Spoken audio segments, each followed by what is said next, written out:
It's the Happy Families Podcast. It's the podcast for the time-poor parent who just wants answers now. The school year is almost over. Report cards are on their way into hands, mailboxes and inboxes, email boxes all over the place. And this is that time of the year where some families start to have a conversation around how's our child doing and are they doing okay? Or more to the point, we know they're not doing okay. There's some pretty serious gaps in their knowledge. Should they repeat a year? Sometimes it's not their fault. Sometimes there's inconsistency with school. They start a new school. There's challenges with teachers and so on, maybe serious illness. But in other cases, we just look at how a child's faring and think, oh my goodness, they did not master the material this year. Do you think they should repeat? What should we do about it? Kylie, that's our topic today on the Happy Families Podcast. I'm really surprised we're having this conversation. As far as I was aware, repeating is just, number one, it's not something that the education department would encourage in any way, shape or form. And I feel like it's not a conversation these days. You might be surprised. We don't have a whole lot of really great data in Australia. There's not a lot of well-kept, publicised research on this.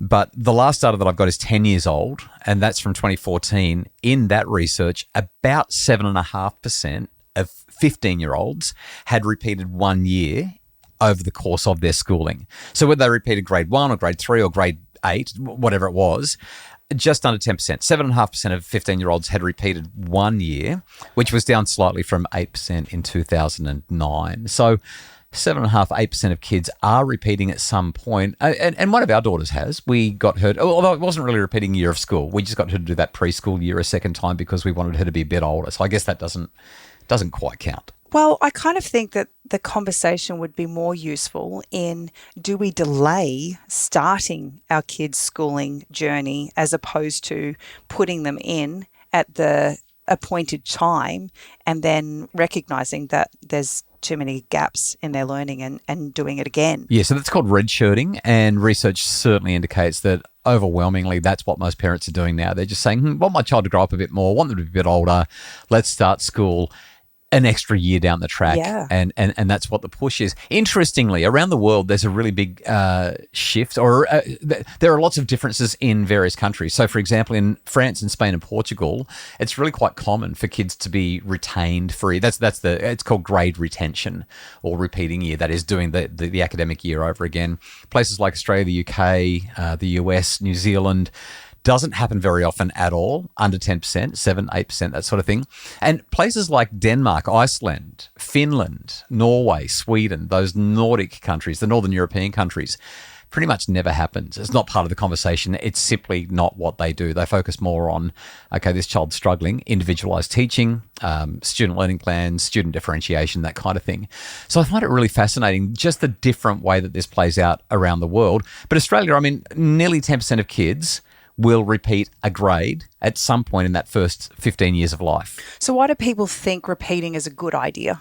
There are three main reasons that come up from all the research that I've looked at. The first one is just this idea that maturation, that is, the building blocks weren't quite there, but as you mature, you're more cognitively mature, you're better able to regulate your emotions and your behaviors, you're more socially mature, so you're probably and you're going to have the cognitive architecture to learn the stuff you need to learn this year because you didn't do it last year. So the whole putting the building blocks in place, that's the idea. Unfortunately, the research doesn't necessarily support that. And that is, that a lot of kids will feel incompetent because we've asked them to repeat a year, and they'll also be quite bored because there might be a few areas where they are failing, where they're really struggling, where they're not up to standard, but they've kind of got their head around most of it anyway. So they show up at the first part of the new year, and the first 3, 4, 5, maybe 6 months are just dead set boring for them because they were mostly okay, and this is making sense because they're a year older and they actually feel worse, not better. It doesn't help them.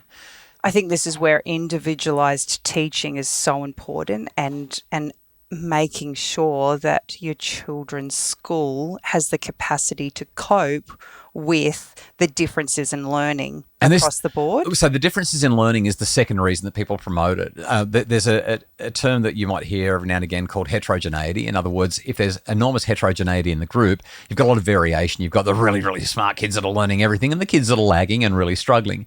And the argument is by getting kids to repeat, you create more homogeneity in the group. That is, everyone's a lot more aligned, similar levels. And the more homogenized the group, the easier they are to teach. So by asking a child to repeat, by retaining the grade, what you're effectively doing is you're letting all the kids who are at the same level move up, but you're asking the kids who aren't to stay back. That's the argument.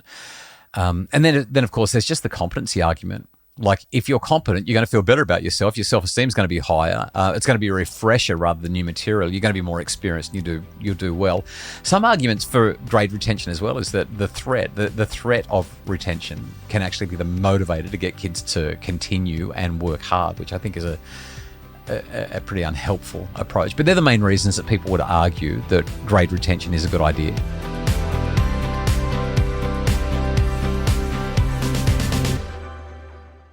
So I know from our personal experience, we have 2 children who were born in April. We lived in New South Wales, and so they were able to start school as 4-year-olds, right, turning 5 in the April. And in both cases, completely competent children, very articulate, very capable of learning the material. But what we noticed with our older daughter was that it didn't really start to matter until about grade 3. Then we started to see some gaps in her social capacity and emotional regulation because she was so much younger than her peers. And so as a result, that meant that with our youngest, we decided we would do the opposite to that, and we gave her an extra year in preschool. I was really concerned about that at the time. Like, it was a really hard decision. I felt like I was doing bad by her. But my one concern was, is she going to be bored? Is she going to come next year doing the same things and just we've wasted a whole year of learning and growth for her? And I was so grateful for a school structure that just said, no, of course not. Whatever she's ready for, we're going to give her.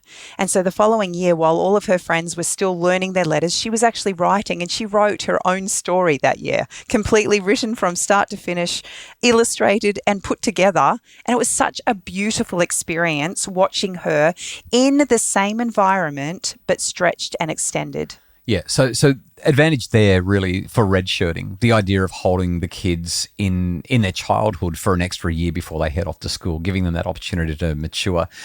Unfortunately, it seems that grade retention doesn't provide the same advantages as what you've just described by waiting till the kids are older before they start school. So looking at the research, there's a research paper that came out in 2020, I think it was, maybe it was 2021, and it's called Effectiveness of Grade Retention, a systematic review and meta-analysis.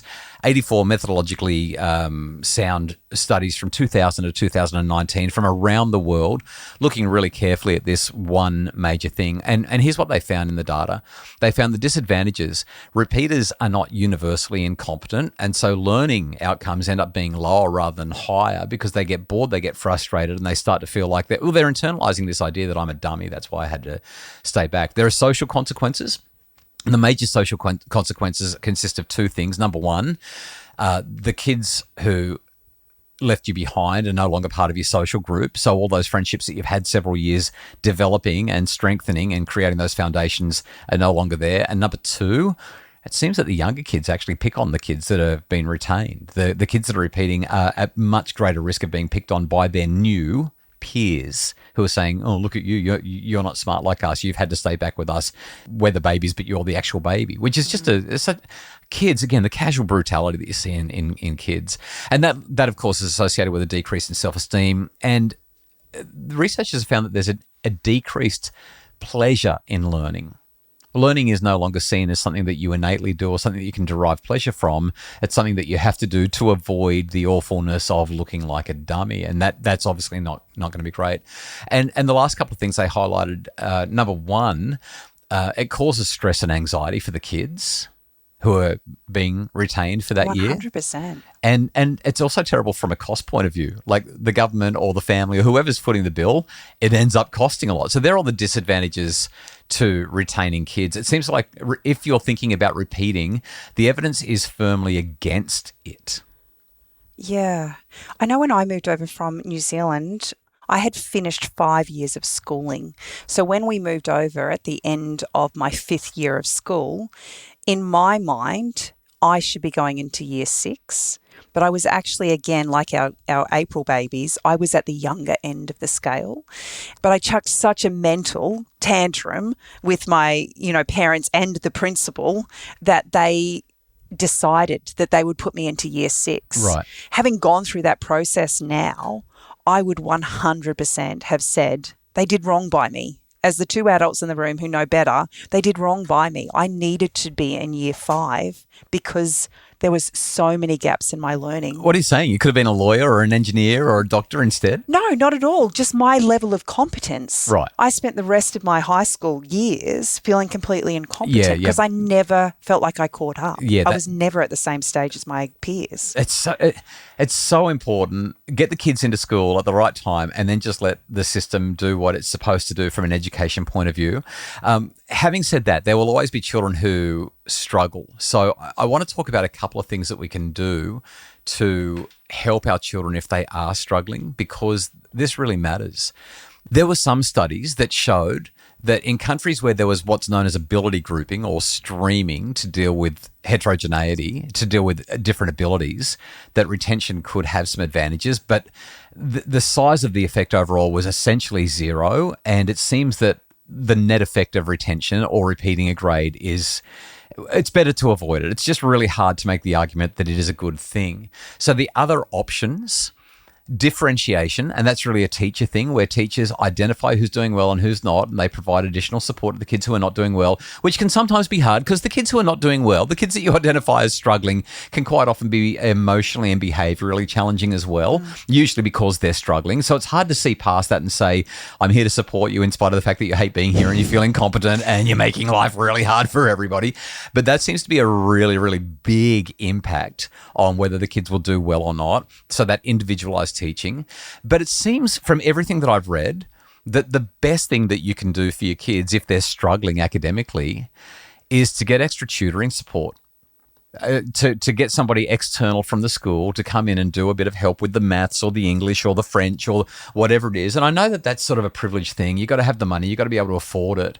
But it seems that that is it. The advantages of being able to stick with your friends and maintaining as much stability in that schooling situation, the advantages are far greater than any advantages that might come from encouraging the children to repeat a year. It just seems that those advantages don't exist.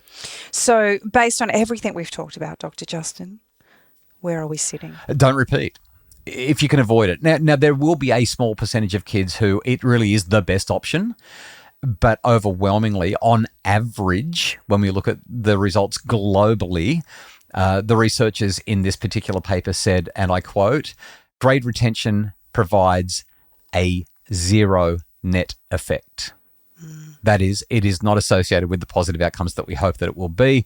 And there are many, many disadvantages. We're not seeing academic advantages. We're not seeing the attendant growth in self-esteem or cognitive development or social development, like across the board, no matter what variable you look at, we're just not seeing the positive outcomes, with a handful of small exceptions that are too small and too context dependent to talk about here in an Australian context.